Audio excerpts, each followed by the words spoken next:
Welcome back viewers. Programme जे हिन हिस्से में हलंदासीं कश्मीर कंदकोट ज़िले जे इलाइक़े गौसपुर जिते हिकु वाक़ियो पेश आयो आहे। कुझु ॾियारा पहिरियां पुलिस जे हथां मारिजी वियल ॿिनि माण्हुनि मीर ख़ान शेख ऐं असद शेख जे वारसनि जे तरफ़ां एहतजाज कयो वञे पियो ऐं एहतजाज कंदड़ वारसनि तोड़े शहरनि जो मौक़िफ़ आहे त पुलिस इन ॿिन्ही ॼणनि खे मुबैना तौर ते जुड़तू पुलिस मुक़ाबले में गोलियुनि जो भख बणायो आहे। इन हवाले सां मारिजी वियलनि जा वारस एहतजाज करे रहिया आहिनि। शहर में एहतजाजी मुज़ाहिरा थी रहिया आहिनि। SSP ऑफिस जे आॾो इंडस हाईवे ते धरणो हंयो वियो आहे गुज़िरियल ॾिहाड़े ऐं मुतालबो कयो पियो वञे त मारिजी वियल ॿिन्ही ॼणनि जे मामले ते अदालती जुडिशियल इंक्वायरी कराई वञे ऐं खेनि इंसाफ़ फराहम कयो वञे। मूंसां गॾु टेलीफोन लाइन ते मौजूदु आहे आवाज़ न्यूज़ गौसपुर जो रिपोर्टर बरकत भयो। बरकत, छा मामिलो आहे? SSP ॻाल्हियूं बि कयूं आहिनि। SSP कश्मीर कंदकोट इरफान समो साहब हिननि एहतजाज कंदड़नि सां ऐं पहिरें मरहले में लाॻापियल SHO समेत 7 पुलिस वारनि खे सस्पेंड बि कयो वियो आहे। छा हिन मामले जी शफ़ाफ़ इंक्वायरी थिए पई ऐं इहो मामिलो आहे छा? बरकत जी गाज़ी, बिल्कुलु मां तव्हांखे ॿुधाईंदो हलां त 12 ॾींहं अॻु गौसपुर थाणे जे SHO अहमद नवाज़ जखरानी पारां ॿिनि पोरतनि मीर ख़ान शेख ऐं असद शेख खे ॾोहारी ॼाणाए कूड़े मुक़ाबले दौरान ॿिन्ही पोरतनि खे गोलियूं हणी क़तल कयो।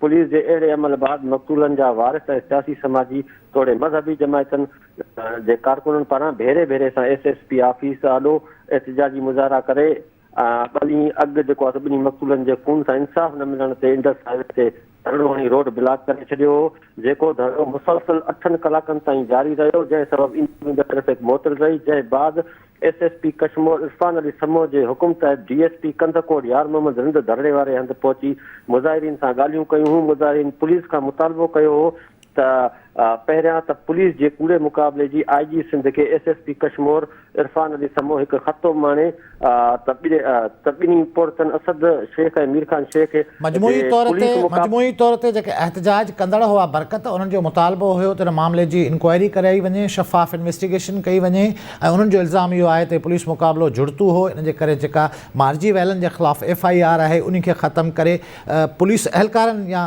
अमलदारनि जे ख़िलाफ़ क़त्ल जो केस दाख़िल कयो वञे। छा क्रिमिनल रिकॉर्ड पुलिस जो छा हिन महिल ताईं क्लेम आहे या दावा आहे त मारिजी वियल ॿिन्ही ॼणनि जो को माज़ी जो क्रिमिनल रिकॉर्ड आहे? बरकत जी गाज़ी, मां तव्हांखे इहो ॿुधाईंदो हलां त जेका मक़तूलनि जा वारिस आहिनि उहे भेरे भेरे सां इहो ई जेको आहे सो पुलिस खां मुतालबो कनि पिया। जेकॾहिं पुलिस जो मुक़ाबिलो हुयो उन में असांजा 2 पोरत मारिजी आहिनि, उन मथां का बि NC जेको उनजो रिकॉर्ड आहे उहो आवाम आॾो पब्लिक आॾो या जेको आहे मीडिया आॾो पेश कयो वञे हा त भई ॾोहारी आहे घुर्बल आहे। जॾहिं त हिन वक़्तु पुलिस उन्हनि जे मथां को बि इल्ज़ाम साबित नाहे करे सघी, जंहिं सबबु SSP मजबूरन जेको आहे सो SHO ASI समेत 7 पुलिस एहलकारनि खे सस्पेंड करे छॾियो आहे ऐं मुज़ाहिरीन जेको आहे सो पुलिस खां इहो बि मुतालबो मंझायो आहे त जेका इहे 7 पुलिस एहलकार जेको आहे सस्पेंड थियल आहिनि उनखे इन जांच में जेको जुडिशनल इंक्वायरी थींदी उन जेको आहे उनखे शामिलु कयो वञे। उहो इहा माना मालूम थी सघे त इहो पुलिस जो मुक़ाबिलो जेको हुयो उहो वाक़ई मुक़ाबिलो हो या जुड़तू हो। जी बरकत, इहो ॿुधायो त छा जुडिशियल इंक्वायरी जे हवाले सां को इनिशिएटिव थी सघियो आहे या प्रॉपर हिन मामले जी का इन्वेस्टिगेशन इंक्वायरी शुरू थी आहे? एहतजाज करनि पिया वॾे पैमाने ते शहरी ऐं ॿिनि इंसानी ज़िंदगियुनि जो मामिलो आहे। इन्वेस्टिगेशन जे हवाले सां छा पियो थिए हिन केस में? जी, उन हवाले सां मुंहिंजो राब्तो थियो आहे। जेको मक़तूलनि जा वारिस आहिनि भलक शेख ऐं मुमताज़ शेख, उन्हनि जो इहो ई चवणु आहे त SSP जेको आहे कश्मीर हिकु फॉर्मेलिटी तौरु हिकु अॼोके ॾींहं में हिकिड़ी इंक्वायरी हुई जेका ASI या पुलिस एहलकार हिकिड़ी उते शाहिदियूं वरितियूं आहिनि। जेका दुकानदार आहिनि जिते उहे पोरियत कमु कंदा हुया, हिकिड़ो सिरनि जे भठे ते कमु कंदो ऐं हिकिड़ो गौसपुर शहर में मज़दूरी कंदो। उतां जेको आहे सो ॼाण वरिती आहे त हीउ मुक़ाबिलो हुयो या न हुयो ऐं जेको आहे हीउ पोरियत वाक़ई हिते कमु कंदा हुया या न। ऐं वारसनि जो इहो इल्ज़ाम आहे त SSP कश्मीर 2 ॾींहं अॻु में जेको इंडस हाईवे ते धरणो हयो होसीं उहो असांखे ॾटा ॾेई जेको आहे सो पूरा दिलासा ॾेई इहो वारसनि जो मौक़िफ़ आहे। बरकत, तव्हांजे कंहिं सीनियर पुलिस अमलदार सां ॻाल्हि थी आहे हिन हवाले सां? पुलिस जो छा मौक़िफ़ आहे हिन समूरी सूरत हाल में? अॼु ताईं पुलिस हिन सॼे केस खे कीअं डील पई करे? जी, उन हवाले सां मूं 2-3 भेरा जेको आहे सो SSP कश्मीर सां राब्तो करण जी कोशिशि कई पर उहो जेको आहे सो न थी सघियो, उन फोन न कई। वधीक वारसनि जो चवणु आहे त असीं ॿिए ॾींहं खां वरी जेको आहे पुलिस गर्दी ख़िलाफ़ सरापा एहतजाज बणंदासीं।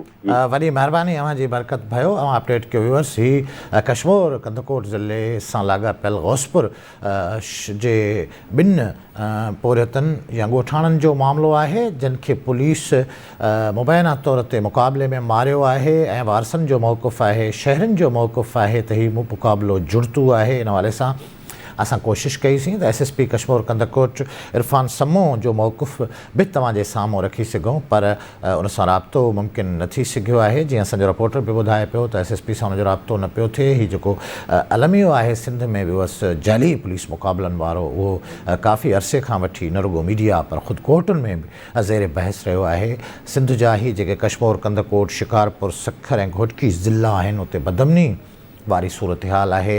उते अमन अमान बहाल न आहे, किडनैपिंग थिए पई, माण्हुनि खे अगवा करे भुंग लाइ अगवा कयो वञे पियो। बदमनी आहे छाकाणि त कच्चे जी पट्टी आहे। उते पुलिस ऑफिसर्स खे ॻोल्हे चूंडे इन्हनि ज़िलनि में मुक़ररु कयो वञे पियो ऐं सरकार तोड़े समाज जी इहा ख़्वाहिश आहे त इन्हनि ज़िलनि अंदरि जेको बदमनी जो राज आहे उनखे ख़तमु कयो वञे। इन्हनि ज़िलनि मां बदकिस्मती सां हिन क़िस्म जूं शिकायतूं बि अचनि पियूं। असां वटि आम तौर ते हिकु इस्तिलाह आहे फुल फ्राई ऐं हाफ फ्राई वारो, जेको सिंध पुलिस सां ॻंढियल आहे।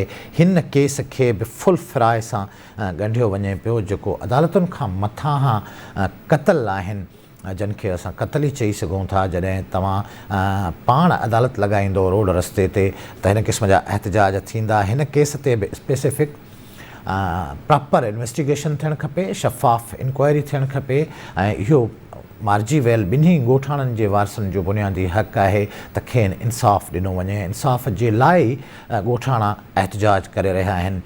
पुलिस जो मौक़िफ़ हिते असां वटि जेकॾहिं हुजे हा त क्लियर थी वञे हा त पुलिस जो हिन हवाले सां पॉइंट ऑफ व्यू छा आहे। असां हींअर ताईं जेका सूरत हाल रखी आहे उहा फ़रियादनि जे तरफ़ां तव्हांजे आॾो रखी आहे। यकीनन ॿिए कंहिं प्रोग्राम में जेकॾहिं पुलिस जो मौक़िफ़ ॿिन हवाले सां साम्हूं ईंदो त असां ज़रूरु तव्हांजे आॾो रखंदासीं। सिंध में जुड़तू मुक़ाबलनि वारी जेका तारीख़ आहे उहा न रुॻो डिघी तारीख़ आहे पर बदकिस्मती सां तारीख़ बि आहे।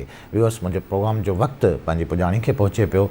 ईंदड़ प्रोग्राम ताईं पंहिंजे मेज़बान गाज़ी झंडेर खे ॾींदा इजाज़त। अल्लाह वाहिद।